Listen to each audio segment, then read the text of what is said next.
আসসালামু আলাইকুম। নবম ও দশম শ্রেণীর শিক্ষার্থীরা তোমরা কেমন আছো? আশা করি বাড়িতে আছো, নিরাপদে আছো। আজকের অনলাইন ক্লাসে তোমাদের সকলকে স্বাগতম।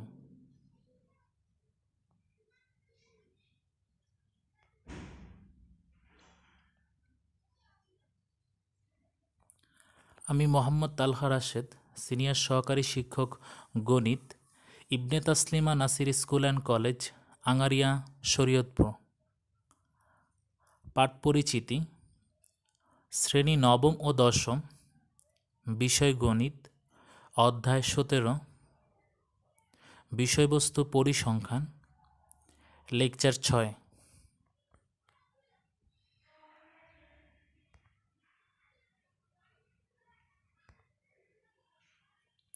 তোমরা স্ক্রিনে লক্ষ্য করো,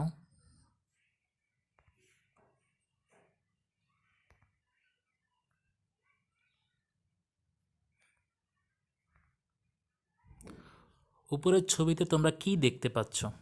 উপরে দুইটা ছবি দেওয়া আছে। এই দুইটা কিসের ছবি?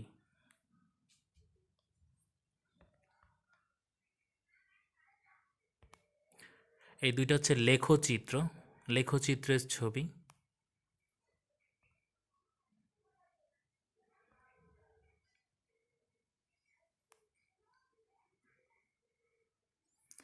এই চিত্রটি কিসের চিত্র? এই চিত্রটি কিসের চিত্র? তোমরা হয়তো সকলেই বলতে পারতেছো। এই চিত্রটি হচ্ছে একটি ঘনসংখ্যার সারণী, নিবেশ সারণীর চিত্র, একটি সারণীর চিত্র যেখানে শ্রেণী ব্যাপ্তি ও ঘনসংখ্যা দেওয়া আছে।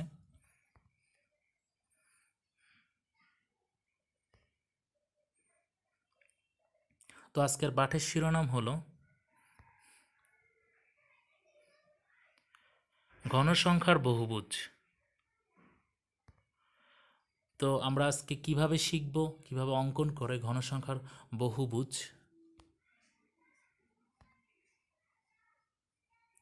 শিখন ফল: পাঠ শেষে শিক্ষার্থীরা যা শিখতে পারবে তা হলো চলক কি, কত প্রকার ও কি কি, বিচ্ছিন্ন ও অবিচ্ছিন্ন চলক কি, ঘনসংখ্যার বহুভুজ কি তা বলতে পারবো, ঘনসংখ্যার বহুভুজ অঙ্কনের বিবরণ ব্যাখ্যা করতে পারবো, ঘনসংখ্যার বহুভুজ অঙ্কন করতে পারবো। তো আমরা সরাসরি আজকের লেকচারে চলে যাই।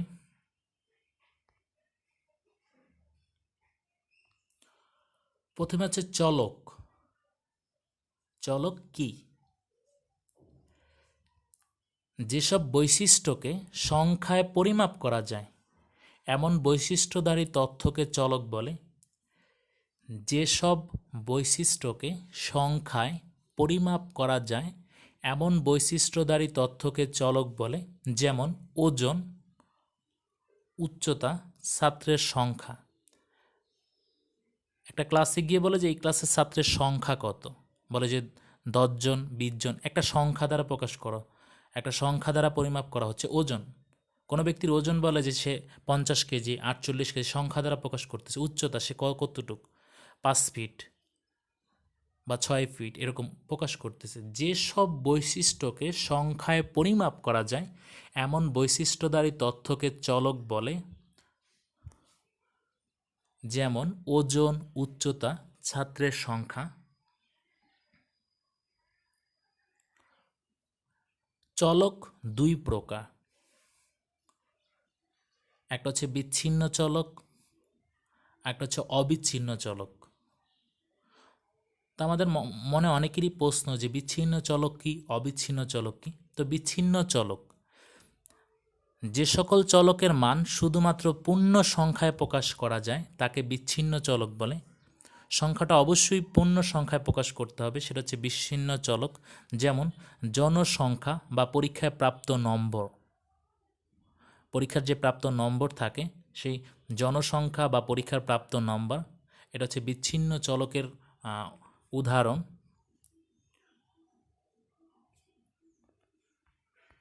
অবিচ্ছিন্ন চলক কি? যে সকল চলকের মান যে কোনো বাস্তব সংখ্যা হতে পারে ওই সকল চলককে অবিচ্ছিন্ন চলক বলে। যে সকল চলকের মান যে কোনো বাস্তব সংখ্যা হতে পারে তাকেই অবিচ্ছিন্ন চলক বলে, যেমন বয়স, উচ্চতা, ওজন, তাপমাত্রা, এগুলা যে কোনো কিছু হতে পারে, যে কোনো বাস্তব সংখ্যা হতে পারে। এটি হচ্ছে আমাদের অবিচ্ছিন্ন চলক। তো আমাদের পরীক্ষায় প্রায় সময় আসে যে চলক কি, চলক কত প্রকার ও কী কী, বিচ্ছিন্ন চলক কাকে বলে, অবিচ্ছিন্ন চলক কাকে বলে, বা বিচ্ছিন্ন চলক ও অবিচ্ছিন্ন চলক কাকে বলে, এর উদাহরণ দাও। তো আমরা একটু আবার বলতেছি শেষবারের মতো, তোমরা প্রত্যেকে একটু আমার সাথে সাথে একটু পড়ার চেষ্টা করো। চলক যেসব বৈশিষ্ট্যকে সংখ্যায় পরিমাপ করা যায় এমন বৈশিষ্ট্যধারী তথ্যকে চলক বলে, যেমন ওজন, উচ্চতা, ছাত্রের সংখ্যা। চলক দুই প্রকার, একটা হচ্ছে বিচ্ছিন্ন চলক, একটা হচ্ছে অবিচ্ছিন্ন চলক। বিচ্ছিন্ন চলক হচ্ছে যে সকল চলকের মান শুধুমাত্র পূর্ণ সংখ্যায় প্রকাশ করা যায় তাকে বিচ্ছিন্ন চলক বলে, যেমন জনসংখ্যা বা পরীক্ষায় প্রাপ্ত নম্বর। অবিচ্ছিন্ন চলক যে সকল চলকের মান যে কোনো বাস্তব সংখ্যা হতে পারে ওই সকল চলককে অবিচ্ছিন্ন চলক বলে, যেমন বয়স, উচ্চতা, ওজন, তাপমাত্রা।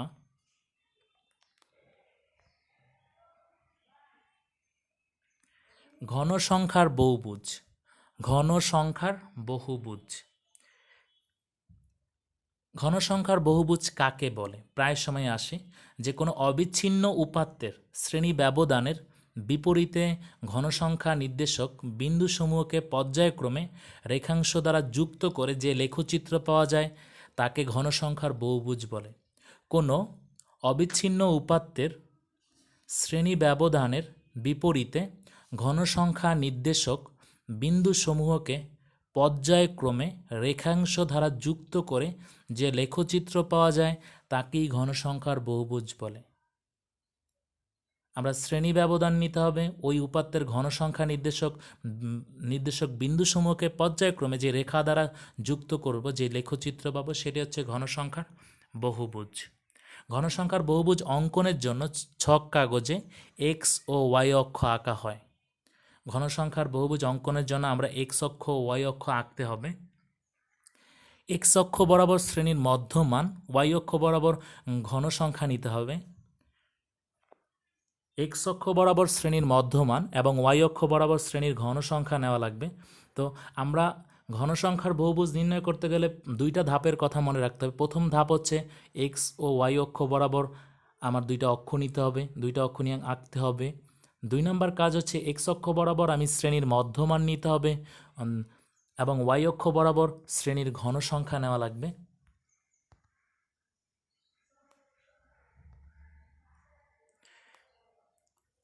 বহুভুজ অঙ্কন করতে কি কি লাগবে?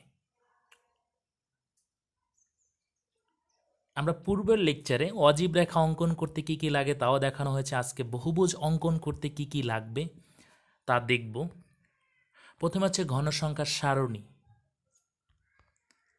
তারপর হচ্ছে শ্রেণীর মধ্যমান, তারপর হচ্ছে গ্রাফ কাগজ, রাবার, পেন্সিল, স্কেল। তাহলে বহুভুজ অঙ্কন করতে 6টা জিনিসের প্রয়োজন। প্রথম প্রয়োজন হচ্ছে আমাদের ঘনসংখ্যার নিবেশন সারণী। 2 নম্বর প্রয়োজন হচ্ছে শ্রেণীর মধ্যমান। 3 নম্বর প্রয়োজন আমাদের গ্রাফ কাগজ। 4 নম্বর হচ্ছে রাবার। 5 নম্বরে পেন্সিল। 6 নম্বরে স্কেল।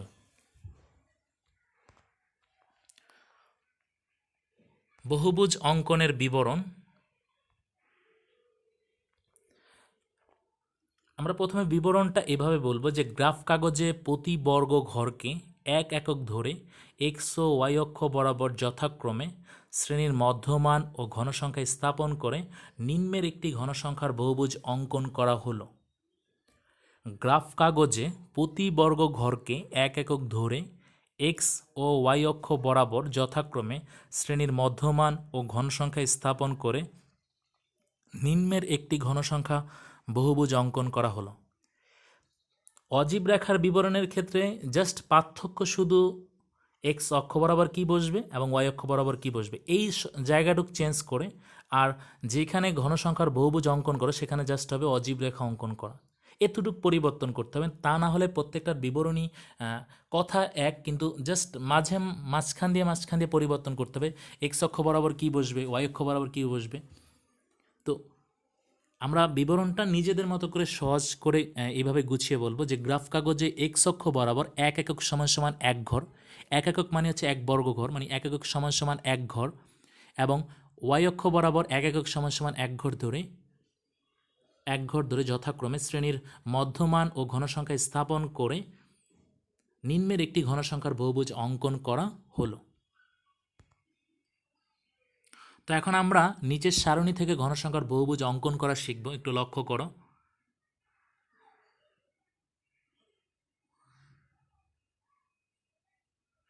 নিচের সারণী থেকে ঘনসংখ্যার বহুভুজ অঙ্কন করতে হলে আমাদের প্রথম যে কাজটা করতে হবে, শিক্ষার্থীদের ঘনসংখ্যার নিবেশ সারণী দেওয়া আছে, তার বহুভুজ অঙ্কন করতে হবে। তো বহুভুজ অঙ্কন করার ক্ষেত্রে যে নিবেশ সারণী আমাদের দেওয়া থাকবে, তার মধ্যে প্রথম কাজ করতে হবে আমাদের মধ্যমান বের করে নিতে হবে। মধ্যমান বের করার সূত্র হচ্ছে শ্রেণীর নিম্নসীমা যোগ উচ্চসীমা ভাগ 2। তাহলে প্রথম ঘরে দেখো শ্রেণী ব্যবধান আছে 15 থেকে 19, তার এখানে নিম্নসীমা হচ্ছে আমাদের 15 আর উচ্চসীমা হচ্ছে 19। 15 যোগ 19 ভাগ 2, 15 আর 19 যোগ করলে আমরা পাবো 34। 34 ভাগ 2 মানে হচ্ছে শ্রেণীর মধ্যমান 17। তারপরে 20 থেকে 24, এখানে শ্রেণীর মধ্যমান আসবে 20 যোগ 24 ভাগ 2, তাহলে 44 ভাগ 2, তাহলে আমাদের 22 আসবে। এছাড়াও মধ্যমানের আরেকটা বিকল্প নিয়ম হয়তো পূর্বের লেকচারে আমাদের আলোচনা করা হয়েছে। সেখানে বলা হয়েছে যে প্রথম ঘরের মধ্যমান বের করার পর দেখতে হবে যে এদের শ্রেণী ব্যবধান কত। তো ওই ব্যবধানটা যোগ করে দিয়ে দিলেই যেটা আসবে সেটাই। যেমন 15 থেকে 19 শ্রেণী ব্যবধান কত, 15, 16, 17, 18, 19, তাহলে ব্যবধান পেলাম আমরা 5। তাহলে প্রথম ঘরে যেহেতু আমরা মধ্যমান 17 পেলাম, 17-এর সাথে 5 যোগ করলে পরের ঘরে আসবে 22, তারপরে ঘরে 22-এর সাথে 5 যোগ করলে আসবে 27, তারপর 27-এর সাথে তারপরে ঘরে যোগ করলে আসবে 32, তারপরে 32-এর সাথে যোগ করলে আসবে 37, তারপরে 37-এর সাথে 5 যোগ করলে আসবে 32। তাহলে আমরা মধ্যমান খুব সহজেই বের করতে পারবো। প্রথমটা ক্যালকুলেশন করার পর খুব সহজেই মধ্যমান বের করতে পারবো। তো আমরা এখন কিভাবে বহুভুজ অঙ্কন করব তা দেখব।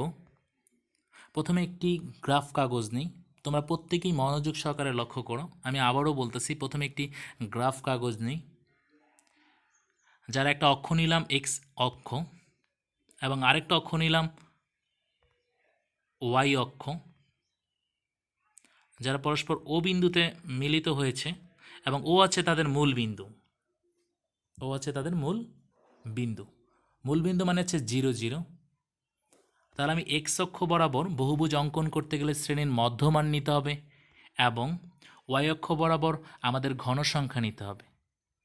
তাহলে আমাদের প্রথম বহুভুজ অঙ্কন করার ক্ষেত্রে 2টা ধাপ। প্রথম ধাপ হচ্ছে এক্স অক্ষ এবং ওয়াই অক্ষ আঁকতে হবে, আমাদের আঁকা হয়ে গেছে। 2 নম্বর ধাপ হচ্ছে এক্স অক্ষ বরাবর শ্রেণীর মধ্যমান হবে এবং ওয়াই অক্ষ বরাবর শ্রেণীর ঘনসংখ্যা হবে।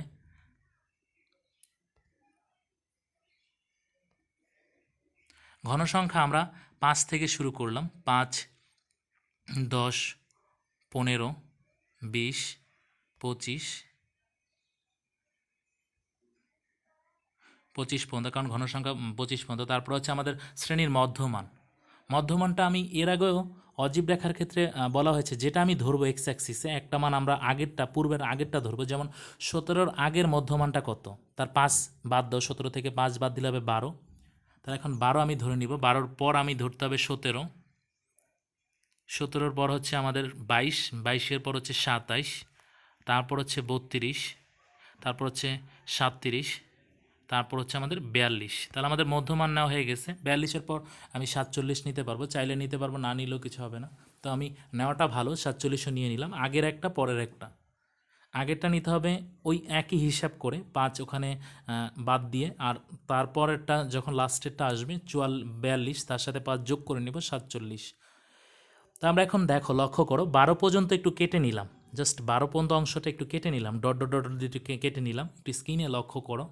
তাহলে এখন আমাদের 17 বরাবর ঘনসংখ্যা হচ্ছে 15,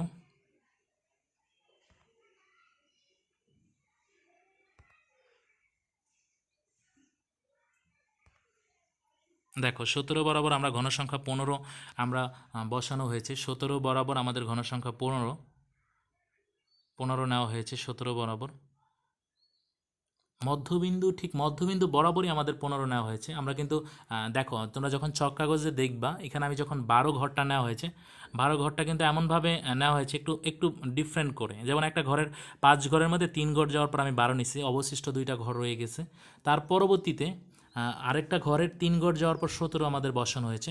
এভাবে 17 এখানে 2টা ঘর অবশিষ্ট, পরবর্তী ঘরে গিয়ে আবার 22-এর ক্ষেত্রে প্রথম 3টা ঘর আমরা নিয়ে 22 পূর্ণ করলাম। এভাবে সিকোয়েন্স অনুসারে আমরা কাজ করলাম। 17 বরাবর মধ্যমান হচ্ছে আমাদের ঘনসংখ্যা 15। তারপর 22 বরাবর আমাদের ঘনসংখ্যা হচ্ছে আমাদের 20। দেখো আমরা কীভাবে বসানো হয়েছে, 22 বরাবর 20। তারপর হচ্ছে 27 বরাবর 16, আবার 16তে আমরা চলে আসলাম। তারপর হচ্ছে 32 বরাবর 25,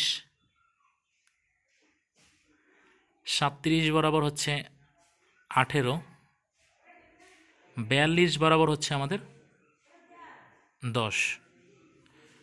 তাহলে এখন আমি টোটাল সবগুলা বিন্দু যোগ করে দিই, সেই 12 পয়েন্ট থেকেই যোগ করতে হবে। দেখো আমি কিভাবে যোগ করি,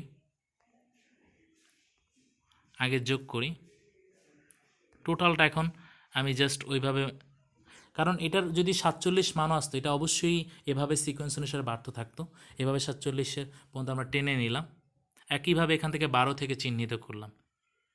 তাহলে খুব সহজেই কিন্তু আমরা বহুভুজ অঙ্কন করতে পারলাম। 12 থেকে এখানে ইন্ডিকেট করে লাস্টে 47-এর বর্ডার দিয়ে চলে গেলাম। তা আজকের বহুভুজ অঙ্কন করে আমরা কি পেলাম, একটু চিত্রটা একটু আবার লক্ষ্য করি, দেখাই। দেখো বহুভুজ অঙ্কন করার ক্ষেত্রে এক্স অক্ষ বরাবর শ্রেণীর মধ্যমান নিলাম এবং ঘনসংখ্যা নিলাম। আমি শ্রেণীর মধ্যমানগুলো প্রত্যেকটা মান বসানো হলো। মধ্যমান 17 থেকে 17 আমরা পেলাম প্রথমে। আমরা 17 আগের সংখ্যাটাও নিতে হবে, 12 নিয়ে নিলাম। তারপর সবার শেষে পেলাম 42, 42-এর পরের সংখ্যাটা হচ্ছে 47 নেওয়া লাগছে। এখন আমরা মধ্যমানগুলো সব বিন্দুগুলা আমরা বসানোর পর কিভাবে পেলাম, পুরো গ্রাফটা ফিগারটা আমরা এরকম পেলাম। এটি হচ্ছে বহুভুজ। যেমন 17 বরাবর পেলাম ঘনসংখ্যা 15, মধ্যমান 17 বরাবর, 22 বরাবর হলো 20, 27 বরাবর হচ্ছে 16, 32 বরাবর হচ্ছে 25, 37 বরাবর 18, 42 বরাবর 10। দেখো এটা 42 ক্রস করে একবারে 47 পর্যন্ত ঠেকছে, কারণ 47-এর ক্ষেত্রে হইলেও অবশ্যই এটা এভাবে বাড়তে থাকতো। তো 12 থেকে শুরু করে কিভাবে ফিগারটা বহুভুজের চিত্রটা কেমন হবে একটু প্রত্যেকে একটু মনোযোগ সহকারে মাথায় সেট করে নাও।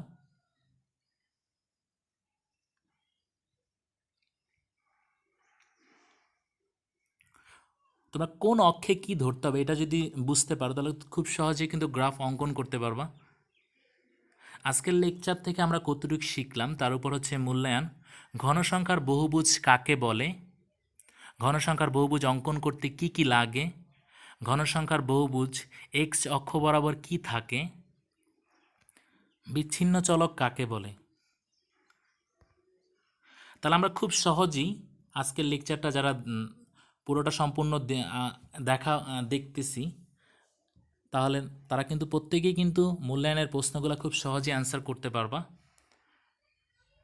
খুব ইজিলি অ্যান্সার করতে পারবা যে বহুভুজ কি, বহুভুজ অঙ্কন করতে কি কি লাগে, এক্স অক্ষ বরাবর কি থাকে, এবং চলক বিচ্ছিন্ন চলক কাকে বলে।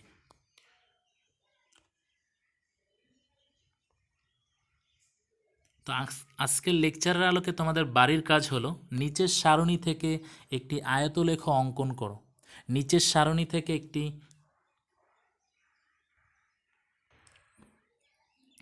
তো আমাদের বাড়ির কাজ হলো নিচের সারণী থেকে একটি বহুভুজ অঙ্কন করো।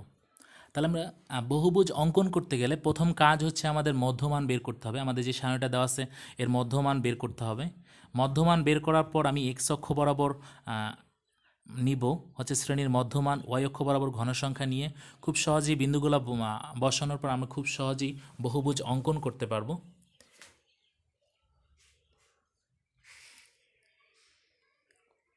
তোমরা যারা বহুভুজ অজীব রেখা এই দুইটা লেকচার যারা দেখতেছো বা দেখছো, তোমরা প্রত্যেকেই কিন্তু অন্তত পক্ষে গ্রাফগুলো 2 থেকে 3 বার প্র্যাকটিস করবা। তোমাদের সামনের আরেকটা লেকচার আসতেছে, সেটা হচ্ছে আয়তলেখর লেকচারটাও খুব মনোযোগ সহকারে দেখবা, কারণ প্রত্যেকটা লেকচারে অন্তত পক্ষে 2-3টা গ্রাফ তুমি হাতে কলমে যখন করবা, তাহলে খুব সহজেই কিন্তু তুমি গ্রাফের অ্যান্সার করতে পারবা। এই ছিল তোমাদের আজকের মতো লেকচার। তোমরা সকলে ভালো থেকো, নিরাপদ দূরত্ব থেকো, স্বাস্থ্যবিধি মেনে চলো। সবাইকে ধন্যবাদ জানিয়ে আজকের মতো ক্লাস শেষ করতেছি। খোদা হাফিজ।